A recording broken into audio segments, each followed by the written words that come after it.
Somebody had to make a tough decision, and there's a tendency when you're a manager to try to blame someone else for that decision.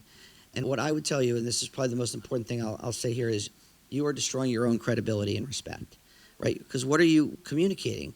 You're communicating that I don't really care about this, but just Chris is making me, Chris has told me that we have to do this, so unfortunately you have to do this.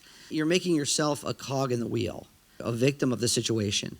You're much better off, even if I say this all the time when I give people bad news. I'm like, look, if you have a problem with this, I'm sorry, I have to ask you to do this. You can point your arrows at me and you can be upset with me. Be upset with the client. It's important to me. You need to do this unfortunate, arduous task or whatever it is. If you don't agree with it, you need to take it up the ladder, right? So this is not telling you to not be an agent of change. It's the opposite. You can be an agent of change, but not down the ladder. Oh, I can't believe Chris has asked us to do this stuff. We should actually change this.